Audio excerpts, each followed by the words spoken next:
মাননীয় স্পিকার, আপনাকে ধন্যবাদ আমার সময় কমায় দেওয়ার জন্য। দুঃখিত। মাননীয় স্পিকার, আমরা কেউই অস্বীকার করি না যে জুলাই বিপ্লব বা জুলাই অভ্যুত্থান যেটাই আমরা বলি, এইটা যে ফেসিবাদ থেকে আমরা সবাই মুক্ত হয়েছি, এ কথা তো অস্বীকার করার কারই উপায় নেই। এবং আমরা দীর্ঘ 16 বছর, যদি আমরা 11 সরকার ধরি তাহলে প্রায় 18 বছর এই দেশের মানুষ ফেসিবাদের কবলে ছিল, ফেসিবাদের জুলুম নির্যাতনের শিকার আমরা ছিলাম।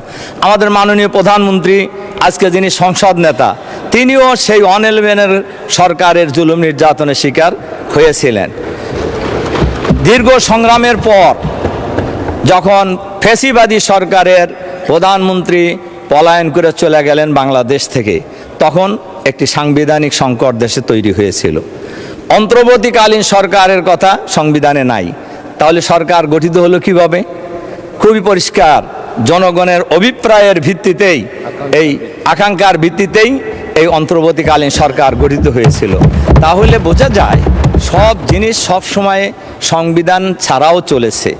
আজকে যে গণভোটের ব্যাপারে প্রশ্ন তোলা হয়েছে, 77 সালে গণভোট হয়েছে, এরশাদের সময় হয়েছে, 91 সালেও গণভোট হয়েছে, এবং এই কোনো গণভোটের কথাই সংবিধানে ছিল না, কিন্তু গণভোট হয়েছে এবং সেই গণভোট অনুযায়ী কিন্তু আমরা দেখেছি কার্যকরও হয়েছে। কাজে এবারও প্রায় 77 ভাগ মানুষ, 70 ভাগ মানুষ এই জুলাই বিপ্লবের পক্ষে, সংস্কারের পক্ষে তাদের রায় দিয়েছে।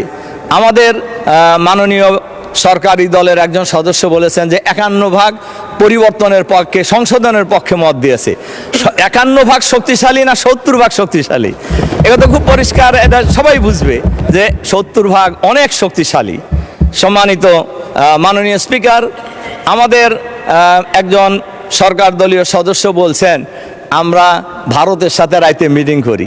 বাংলাদেশের জনগণ জানে কে কোন দল কারা ভারতের সাথে মিটিং করে, কাদের সাথে আত্মীয়তা, ভারতের কাদের আত্মীয় স্বজন এখন পলায়ন করে ভারতে আছে, এবং আগে কারা যায় ভারতে ছিলেন, এসবই বাংলাদেশের মানুষ জানে।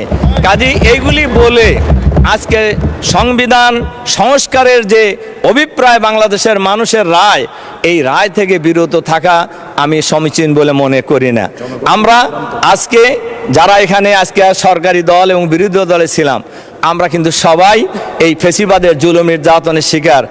আজকে সংস্কারের মধ্যে যে কথা বলা হয়েছে, সুপ্রিম কোর্টকে আলাদা সচিবালয়ের মধ্যে, বিচার ব্যবস্থাকে আলাদা সচিবালয়ের মধ্যে নিয়ে যাওয়া।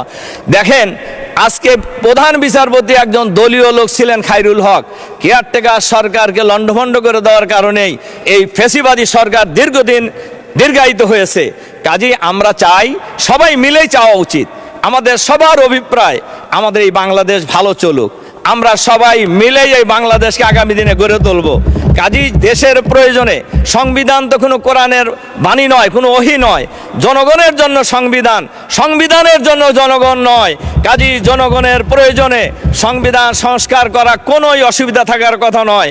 এজন্য আমি আপনাদের কাছে বিনয়ের সাথে এই অনুরোধ রাখতে চাই, আমরা যারা দেখেন সংবিধানের কথা, আমার খালি বারবার চোখ যেতেছে হলো সময়ের দিকে, ঘড়ির দিকে।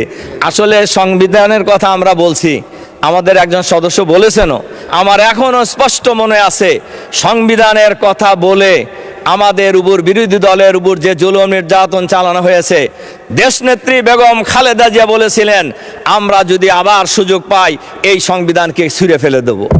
উনি তো বলছিলেন, তাহলে কি ওনার কথা কি একেবারেই অমূলক ছিল? শুধু তাই নয়, আমরা সব সময় লক্ষ্য করেছি সরকারে যারাই থাকে তারা সব কিছুকে দলীয়করণ করার চেষ্টা করেন। আমরা আশা করব এখন যারা সরকারে আছেন তারা দলীয়করণ করবেন না। যদি নাই করেন তাহলে আপনাদের সংস্কারের ভয় কেন? সংস্কার করতে আপনাদের অসুবিধা কি?